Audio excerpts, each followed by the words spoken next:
Amén.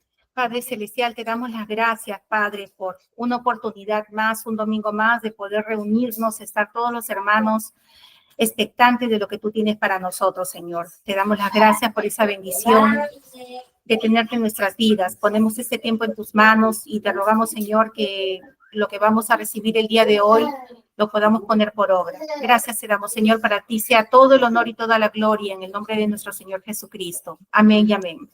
Amén, amén. Gloria al Señor. Muy bien, como decía, espero que hayan pasado una feliz fiesta con la familia y que hayan podido disfrutar.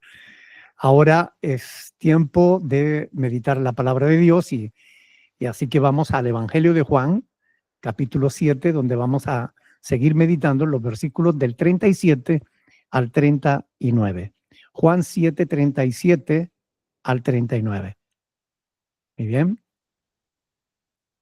Cuando ustedes lo tengan, me levantan el pulgar para que yo sepa que ya lo tienen. Ok. Gloria a Dios. Perfecto. Muy bien, pues leemos entonces la palabra del Señor. Dice que en el último y gran día de la fiesta, Jesús se puso en pie y alzó la voz diciendo: si alguno tiene sed, venga a mí y beba. El que cree en mí, como dice la Escritura, de su interior correrán ríos de agua viva. Esto dijo del Espíritu que habían de recibir los que creyesen en él. Pues aún no había venido el Espíritu Santo porque Jesús no había sido aún glorificado. Hasta ahí la palabra del Señor. Este pasaje es hermoso de estudiar y de comprender cuando conocemos el contexto general de la palabra de Dios, porque podemos ir encajando las piezas como en un puzzle y podemos tener una panorámica general de toda la verdad que se nos revela y se nos transmite a través de las Sagradas Escrituras. Acabamos de celebrar la Navidad. Ahora, ¿creen que Jesús no sabía a lo que venía a este mundo? Yo creo que sí, que él sabía perfectamente, ¿verdad? Él vino a dar su vida en rescate por todos nosotros.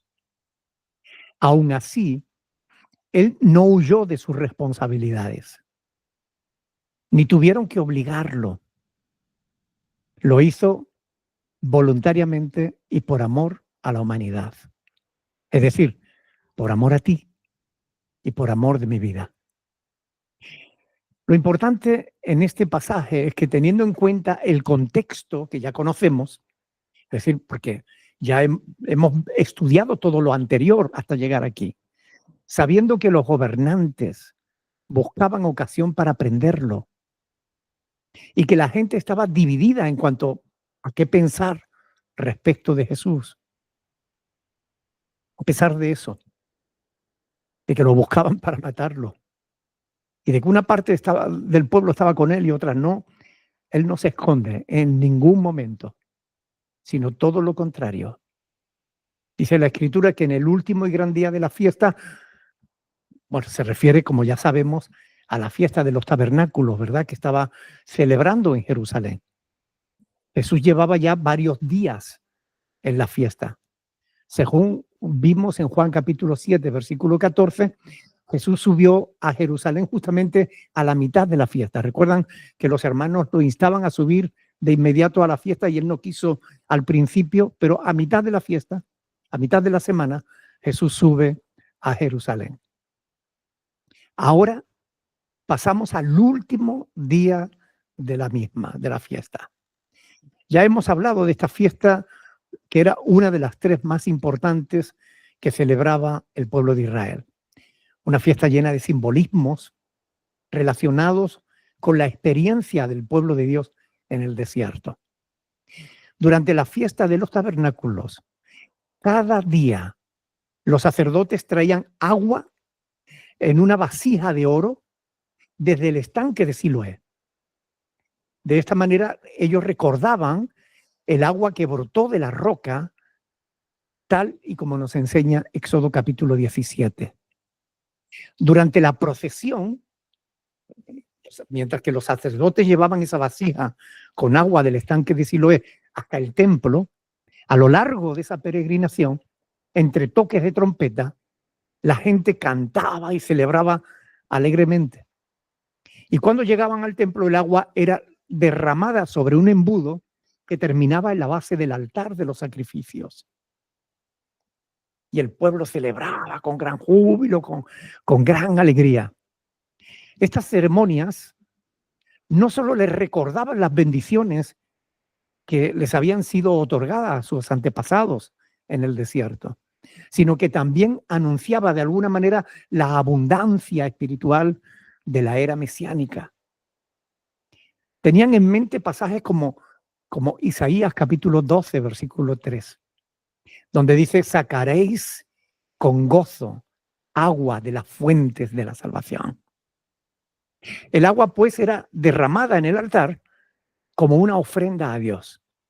Y mientras la gente gritaba, cantaba, se gozaba, fue justamente en ese momento, en medio de toda esa algarabía, que Jesús se pone en pie, alza la voz por encima de todos los demás, diciendo: si alguno tiene sed, venga a mí y beba.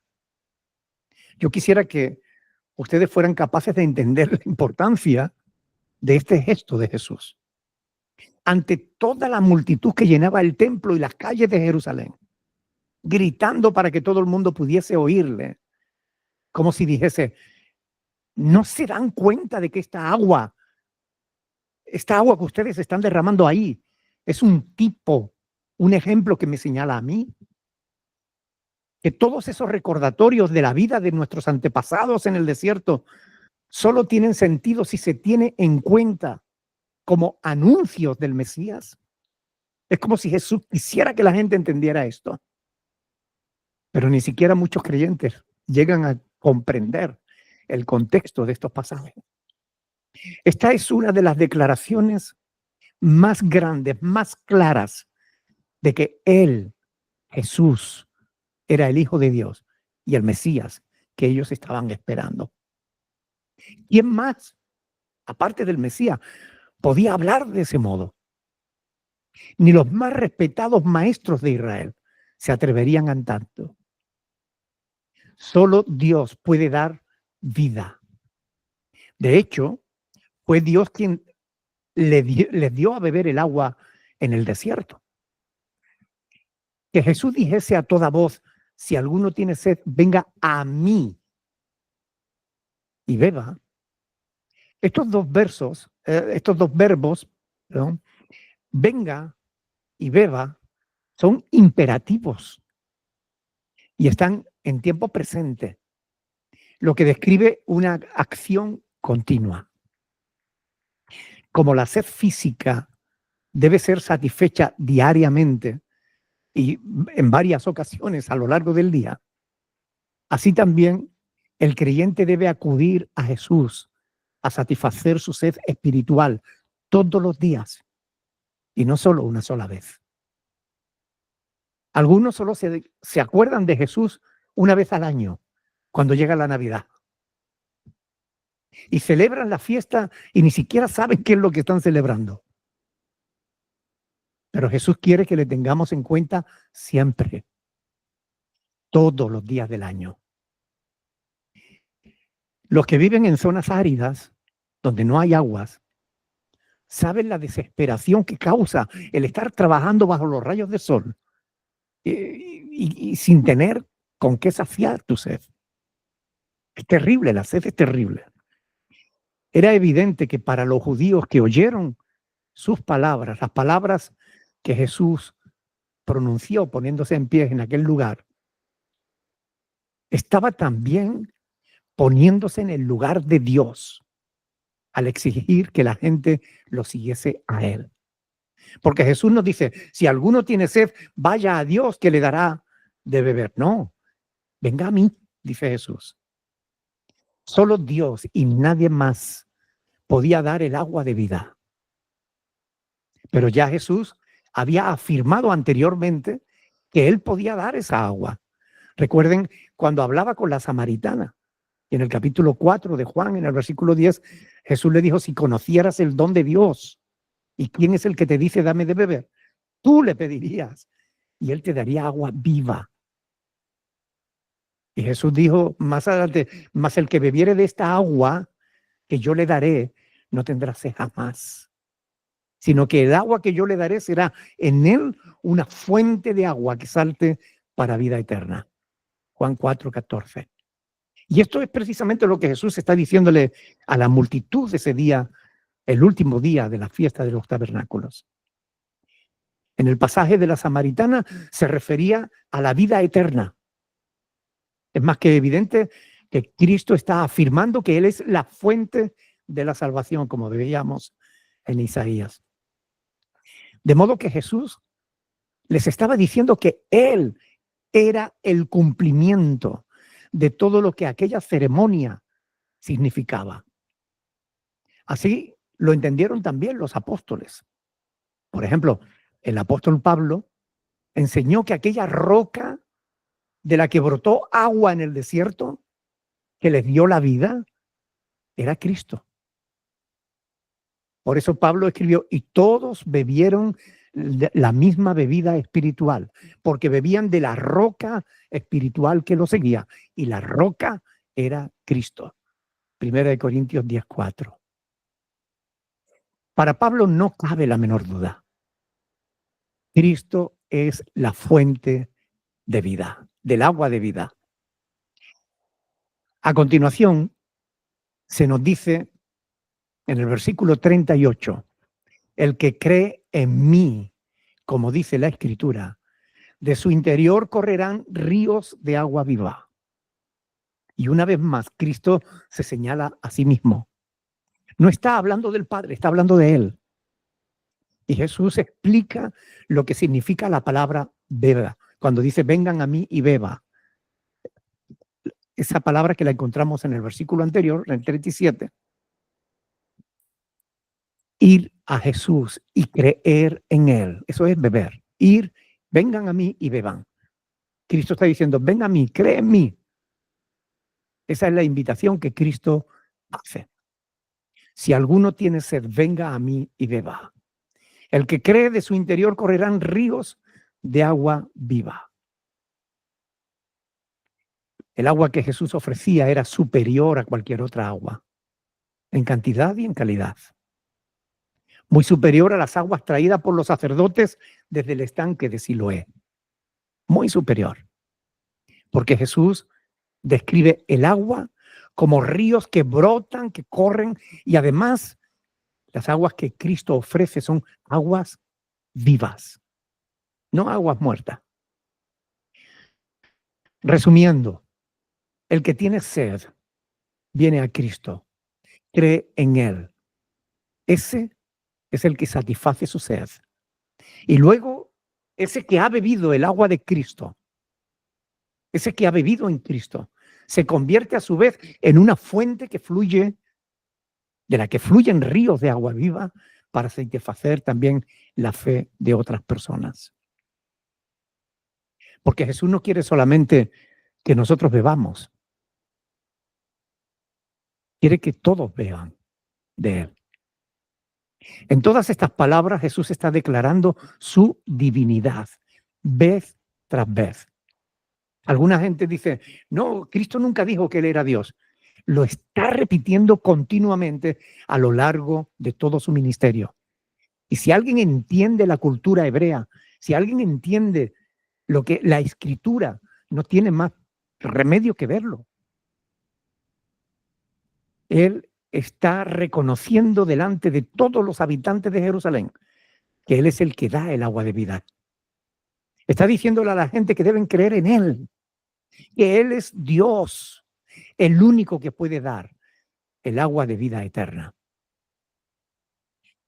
Para los judíos que conocían bien las palabras del profeta, no cabía dudas. Como está escrito, a todos los sedientos, venid a las aguas. Isaías 55:1. Si estudiamos estas palabras en su contexto inmediato, comprobaremos que es Dios quien está hablando a través del profeta Isaías. Jehová de los ejércitos. Él es quien está hablándole a su pueblo, diciéndole precisamente a todos los sedientos, venid a las aguas. Es lo que le está diciendo. que es Dios quien puede satisfacer el alma sedienta. Pero ahora llega Jesús y se apropia de estas palabras. Si alguno tiene sed, venga a mí y beba. Jesús no estaba diciéndole a la gente que fueran al Padre, sino que fuesen a Él. Se estaba poniendo claramente en el lugar de Dios. Puedes creerlo, puedes rechazarlo, pero si conoces las palabras de Dios, las Escrituras, no puedes negar que Cristo Jesús estaba afirmando de ese modo que Él es Dios que satisface el alma. El profeta escribió: Jehová te pastoreará siempre, y en las sequías saciará tu alma, y dará vigor a tus huesos, y serás como huerto de riego y como manantial de agua, cuyas aguas nunca faltan. Isaías 58:11. Jehová te pastoreará siempre, y en las sequías saciará tu alma, y dará vigor a tus huesos, y serás como huerto de riego y como manantial de aguas, cuyas aguas nunca faltan. Pero Jesús estaba diciendo que es Él. Él es quien sacia, de tal modo que no solo calmará tu sed, sino que te convertirá en esa fuente de agua de vida para que otros también puedan saciar su sed a través de ti. Una armonía perfecta con el contexto de la samaritana, solo que dándole una nueva aplicación a la metáfora. La idea es que aquel que recibe la bendición de Dios recibe satisfacción duradera, salvación plena, vida eterna. Y esto de una manera totalmente gratuita. Y además, el privilegio de poder comunicar a otros, de poder transmitir a otros las mismas bendiciones. Bendiciones que el creyente recibe de manera tan abundante que rebosará y podrá bendecir también a otros. Es lo que Jesús está diciendo con estas palabras. De su interior correrán ríos de agua viva. Ese agua que a ti te ha dado la salvación fluirá a través tuya y dará salvación también a otros. Todos aquellos cuya sed haya sido saciada por Cristo se convertirán en fuentes que broten para que otros también puedan beber. ¿No es hermosa la palabra? El Señor no quiere que seas una cisterna. La cisterna contiene el agua. El Señor quiere que tú seas un canal a través del cual el agua pueda fluir. Las cisternas guardan el agua, pero el agua estancada acaba echándose a perder. Si tú guardas las bendiciones que Dios te da para ti solo, bueno, las disfrutarás un poco de tiempo, pero acabarás por perderlas. Porque las bendiciones que Dios nos da son también para compartirlas. Recuerda, Dios quiere que seas un canal de bendición también para los demás. ¿Te ha bendecido Dios? Bendice tú también a los demás. Dios te amó, ama tú a los demás. Dios te perdonó, perdona tú a los demás. Dios proveyó para tus necesidades, provee tú para las necesidades de otros. Dios te protegió, protege a los demás. Muchas veces se ha puesto de ejemplo al mar muerto, cuyas aguas son tan saladas que la gente flota sin el más mínimo esfuerzo. Pero no es posible hallar vida en aquel agua. Eso es lo que ocurre cuando un creyente recibe y recibe, pero no comparte las bendiciones que recibe. Pierde su vida. Se vuelve como un zombie, como algo inútil. Lo que Dios te da, compártelo. No temas quedarte sin nada porque, ¿sabes una cosa? El agua que tú tienes, la bendición que tú tienes, no depende de ti. Depende de Dios. Cristo es la roca de la que brota el agua inagotable de la vida. Así como tú has sido bendecido por el Señor, así también debe ser de bendición para los demás. El apóstol Juan aclara que Jesús se refería al Espíritu Santo. Por eso dice en el versículo 39, esto dijo del Espíritu que habían de recibir los que creyesen en él. Es decir, una vez más, solo el Mesías. Moisés, ¿puede quitar el micrófono, por favor? Una vez más, solo el Mesías podía enviar al Espíritu Santo. Eso es. Tú puedes anularle el micrófono, Johanny, por favor. Decía, una vez más, solo el Mesías podía enviar al Espíritu Santo a los que en él creyesen. Jesús está a los ojos de la nación afirmando vez tras vez que él es el Mesías prometido, que en él se cumplen las profecías bíblicas que lo anunciaban. Solo los que creen en Jesús y sus palabras reciben al Espíritu Santo. Si nosotros recibimos al Espíritu de Dios por medio de la fe en Jesús, podemos también ayudar a que otros también puedan recibirlo, ayudándolos a conocer del Señor, a fin de que también ellos puedan acercarse al Señor, puedan creer en Él. Dice, pues aún no había venido el Espíritu Santo porque Jesús no había sido aún glorificado. El Espíritu Santo es Dios mismo. Existe desde siempre y hasta siempre seguirá existiendo. El Espíritu Santo estaba presente y participó en la creación del mundo. Durante toda la historia de la humanidad, el Espíritu Santo ha estado obrando, pero en forma limitada, en forma ocasional. Su ministerio terrenal aún no había comenzado. Cristo en los capítulos 14 al 16 nos hablará ampliamente sobre la persona y la obra, el ministerio del Espíritu de Dios. Lo vamos a ir viendo paso a paso. Cuando Jesús se marchase, el Espíritu Santo llegaría para ayudar a la iglesia, para ayudarte a ti y a mí. Lo que ocurrió el día de Pentecostés.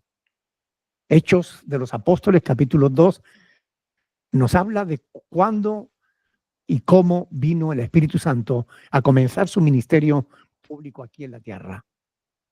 Desde entonces, todo el que cree en Cristo recibe la presencia del Espíritu Santo en su propia vida para ayudarlo a vivir conforme a la voluntad de Dios.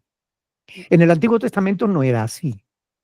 El Espíritu Santo no vivía de manera continua en la vida de las personas que él usaba, sino que el Espíritu Santo venía para que esa persona hiciera alguna cosa y después volvía a salir de esa persona. ¿Recuerdan, por ejemplo, el caso de Sansón? Cuando se enfrentaba a los enemigos, a los filisteos y tal, dice, el Espíritu de Dios vino sobre él y los derrotó. Pero después el Espíritu Santo volvía a salir de él. Ahora los creyentes, desde que aquel velo se rompió con la muerte de Cristo, tenemos acceso directamente al Padre y los que creemos en Cristo recibimos al Espíritu de Dios y Pablo dice que somos templo del Espíritu Santo. Está escrito en 1 Corintios 3:16, 1 Corintios 6:19. Somos templo del Espíritu de Dios. Es decir, el Espíritu Santo habita en nuestro corazón. Y realmente es sorprendente cómo los calvinistas tuercen las Escrituras, diciendo que solo los escogidos pueden acudir a la invitación de Jesús. Oiga, no. La palabra de Dios manifiesta que la invitación de parte del Señor es a todo el que quiera creer y obedecer a Dios. Si alguno tiene sed, es decir, si alguno reconoce su necesidad, venga a mí, dice Cristo. La invitación es para todos. Que no todos acepten esa invitación es otra cuestión. Pero la invitación es para todos. No hay límites de ningún tipo. Cualquiera puede creer a Dios y acercarse a Jesús, beber de Él el agua de vida y convertirse de ese modo en una nueva criatura. No solo los calvinistas enseñan falsas doctrinas, también los pentecostales enseñan que además de recibir al Espíritu Santo al creer en Cristo, después tienes que pedir una segunda experiencia en la que el Espíritu Santo supuestamente te llenará para que puedas vivir la vida cristiana. Pero eso contradice claramente la palabra de Dios. Y no es lo que enseña las Sagradas Escrituras.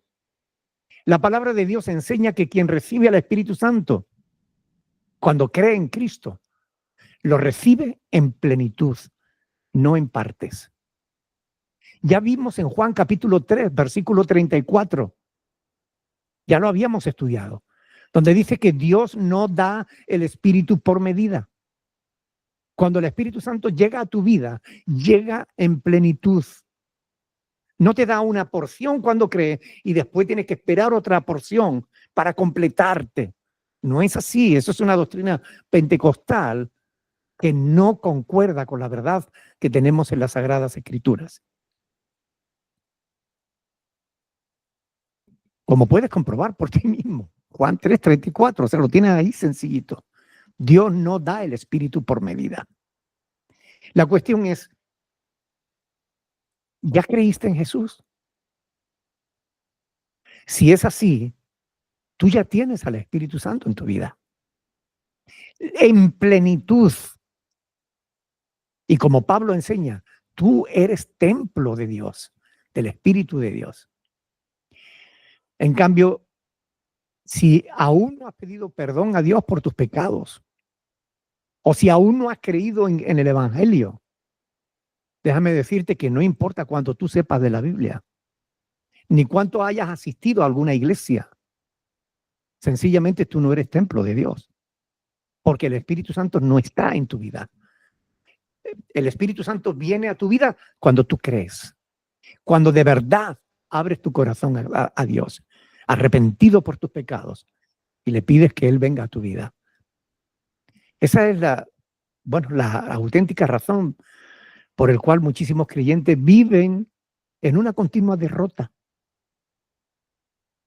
Se dejan vencer por el pecado, por la carne, por el mundo, porque no cuentan con la ayuda inestimable del Espíritu de Dios, sin el cual no podemos vencer las tentaciones. El apóstol Pablo nos dice en Romanos 8:26 que el Espíritu Santo nos ayuda en nuestras debilidades. Tú no tienes necesidad del bautismo del Espíritu Santo, como dicen los pentecostales, porque si creíste en Cristo, tú ya fuiste bautizados en el Espíritu Santo y por el Espíritu Santo. El apóstol Pablo lo enseña claramente. Primera de Corintios, capítulo 12, versículo 13. Es un pasaje que quiero que veamos, por favor. Primera de Corintios, capítulo 12, versículo 13.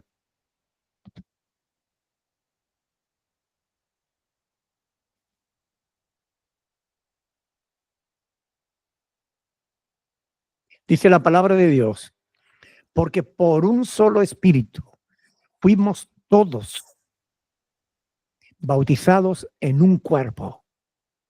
Ustedes saben que la palabra bautizado significa sumergidos. Porque por un solo espíritu fuimos todos sumergidos en un cuerpo. En el cuerpo de Cristo. Sean judíos o griegos, sean esclavos o libres, a todos se nos dio a beber de un mismo espíritu. Tú no tienes que esperar la llenura del Espíritu o ser bautizado con el Espíritu. Ya lo has sido si tú tienes a Cristo en tu vida.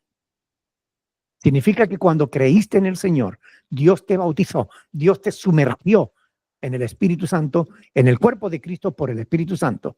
Es decir, te metió dentro de la familia de Dios. Pasaste a formar parte de la familia de Dios, del cuerpo de Cristo. Queridos hermanos, no se dejen engañar ni por calvinistas ni por pentecostales. Lean la Biblia para que ni unos ni otros te alejen de la verdad revelada en la palabra de Dios. Recuerden que medias verdades son completas mentiras.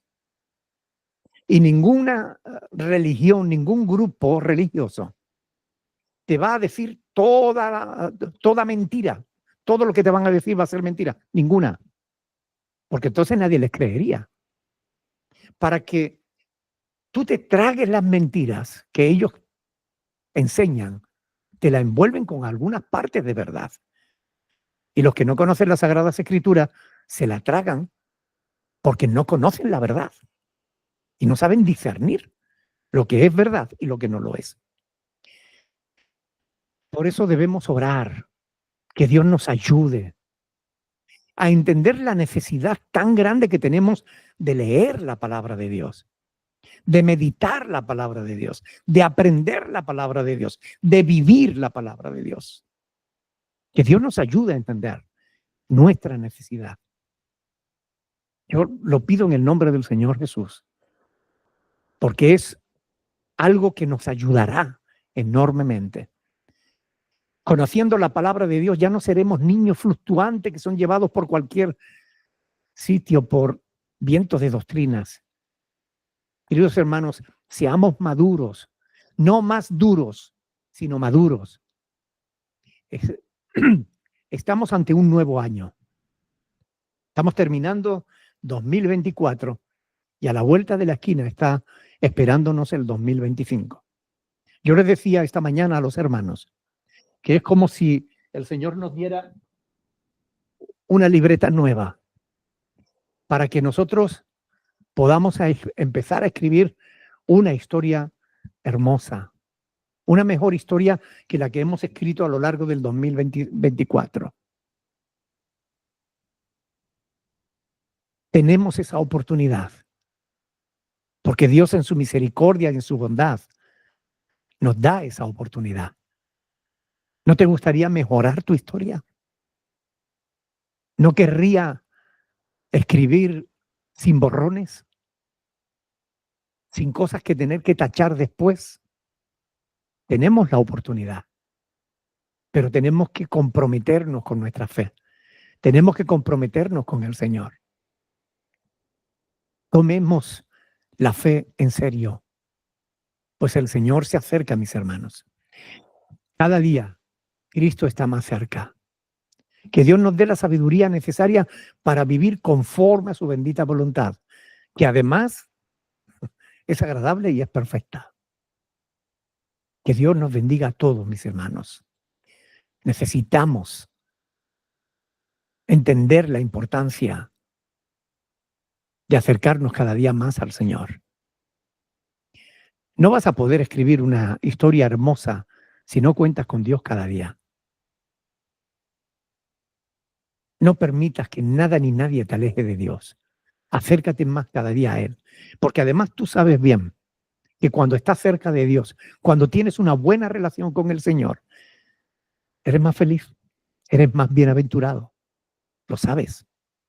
Y sabes que cuando te alejas de Dios, no disfrutas de la vida de la misma manera. Porque lejos de Dios no hay bienaventuranza. La bienaventuranza está en Cristo. Que Dios les bendiga, queridos hermanos. Me gustaría de verdad, de todo corazón, que estas palabras que meditamos cada domingo puedan servir como un puente que nos acerque cada día más al Señor. Yo les decía ayer a los hermanos en el centro penitenciario de Lanzarote, uno de ellos me decía, pastor, cada vez que vienen nos transmite ánimo, de verdad que nos bendice un montón. Y yo le digo, yo oro siempre, precisamente, que lo que yo haga, lo que yo diga, que realmente sea de bendición para vuestras vidas. Que Dios os edifique a través de lo que comparto. Hermanos, me pasa igual con ustedes, me pasa igual con la iglesia aquí. Quisiera de verdad que se tomen en serio estas palabras, porque estas palabras que meditamos son palabras del Señor y son las que son verdad y funcionan. Que Dios les bendiga, hermano. Me gustaría que orásemos al Señor, que le pidamos que Él nos ayude a ponerlas por obra, que este bueno, démosle gracias a Dios por el 2024, porque a pesar de los problemas que hayamos tenido que enfrentar y las circunstancias difíciles que hayamos tenido que soportar, estoy seguro de que hemos podido ver la mano de Dios ayudándonos en todo.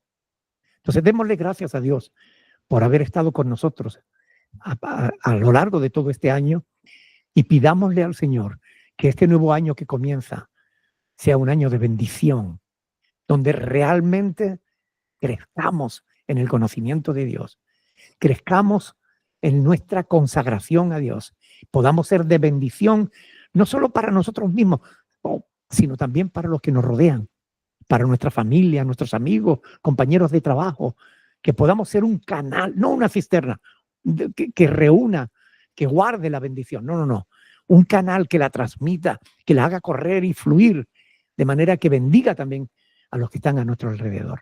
Oremos, hermanos. Me gustaría que 1, 2 o 3 personas, de manera breve, oremos, dando gracias a Dios por habernos ayudado a lo largo de todo el 2024 y pidiéndole una bendición especial para el 2025. Oremos, hermanos. Sí. Padre, gracias te damos, Señor, por este año que está terminando, mi Dios. Gracias porque es cierto, Señor, que hemos estado en peores momentos en nuestras vidas y nos has sacado adelante. Gracias, Señor, te rogamos que nos ayudes a que nosotros podamos comprometernos contigo, mi Dios, de una vez y por todas, Padre. Que te creamos y que decidamos cambiar, decidamos vivir para ti, ayudarte, Señor, en todo lo que nosotros hagamos. Ayúdanos, Señor, a creer todas estas cosas que están escritas en tu palabra, mi Dios. Que tu Espíritu Santo las selle en nuestros corazones, que corra toda venda, toda oscuridad, todo lugar oscuro donde tu palabra todavía no está resplandeciendo. Ayúdanos, Señor, a tener la mente de Cristo. Ayúdanos a mejorar cada día, Padre. A entender la importancia de tenerte en nuestras vidas, Señor, todos los días de nuestra vida. Para ti sea todo el honor y la gloria, Padre, en el nombre de Jesús. Amén y amén. Amén. Gracias, Señor, gracias por tu bendito poder, Señor, porque tú eres bueno, tú eres sagrado, tú eres santo, Señor. Gracias, Padre amado santísimo, porque tú me has sacado, Señor, de toda opresión, Señor, de toda tristeza. Me estás sacando de todo endeudamiento, bendito Padre celestial, que ya no podía más, Señor. Tú me has bendecido, Señor.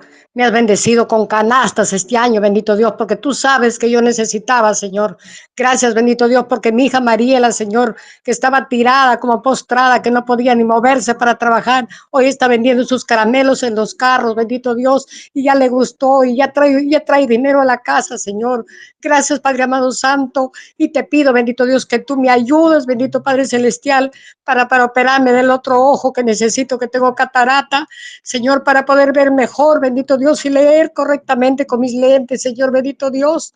Yo sé que tú vas a proveer, Señor, y también para dar testimonio vivo, Señor, de todo lo que tú estás haciendo en mi vida, Señor, para poder, Señor, discernir bien tu palabra, todos tus consejos, tus orientaciones que nos da el pastor Nicolás García y también Johanny y a todos los pastores que me ayudan, que nos ayudan a todos, bendito Dios. Ayúdame para crecer espiritualmente y poder llevar tu palabra, bendito Dios, a las otras personas y se puedan convertir a ti, bendito Dios. Gracias te doy, bendito Dios, por este año 2024 y te pido, bendito Dios, que tú me ayudes, Señor, a ser prudente, Señor, a ser, bendito Dios, más sabia, bendito Dios, si puedas, Señor, entender tu mensaje y llevarlo y también así compartir todo lo que tú me das, bendito Dios. Gracias, Señor, y en el nombre poderoso de Jesús. Amén y amén.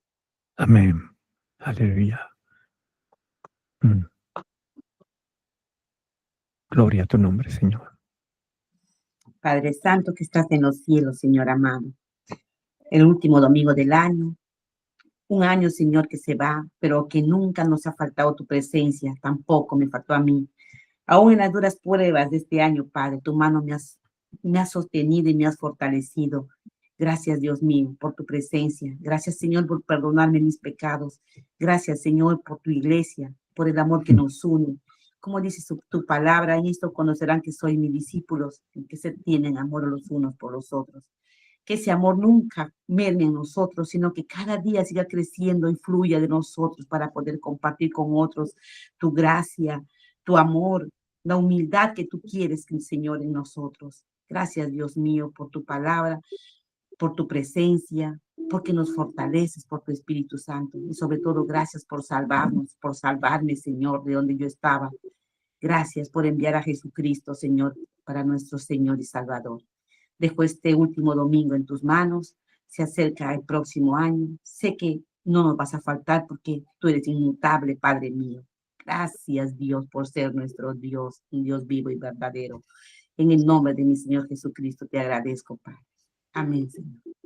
Amén. Mm. Sí, bendito Dios, te damos gracias por tu fidelidad. Te damos gracias por tu bondad. Te damos gracias, Señor, por tu amor infinito. Muchas gracias, Señor, por estar ahí sosteniéndonos con tu mano poderosa. Hemos podido ver a lo largo de este año cuántas veces, Señor, tú nos has bendecido más allá de lo que nosotros merecíamos. Pero te lo agradecemos de todo corazón, Señor.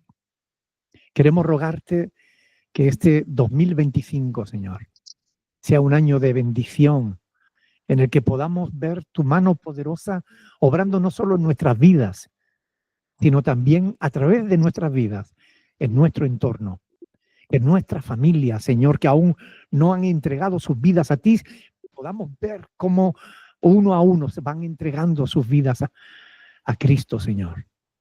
Te ruego que nos utilices, Señor, conforme a tu voluntad, que podamos ser instrumentos de bendición en tus manos, que las personas, Señor, a las que podamos alcanzar, podamos llevarles tu palabra, compartir lo que vamos aprendiendo. Señor, ayúdanos, que podamos servirte conforme a tu voluntad. Bendícenos de tal modo que nosotros podamos ser esas herramientas que tú uses para tocar el corazón de otras personas. Somos tu cuerpo, Señor. Somos el cuerpo de Cristo. Tenemos el Espíritu de Cristo y tenemos la mente de Cristo. Así que, Señor, ayúdanos a entender que si tú amas a la gente, es a través nuestra que lo quieres manifestar. Ayúdanos a amar a los que nos rodean. Si tú quieres bendecir a alguien, es a través nuestra que lo quieres hacer. Ayúdanos a ser de bendición. Glorifícate, Señor, en tu pueblo. Glorifícate en el Perú, Señor. A que muchas personas puedan conocer tu palabra. Que a través de mis hermanos muchos puedan tener conocimiento de ti, Señor. Y venir arrepentido a tus pies para que tú los salves, los perdones, los salves y les dé una vida nueva. Señor, todo esto te lo pedimos en el nombre de Jesús, porque sabemos que tú tienes poder para hacerlo. Bueno, para hacer mucho más de lo que te pedimos o entendemos. En el nombre de Jesús. Sí. Amén. Amén. Aleluya. Gloria a Dios. Estoy muy contento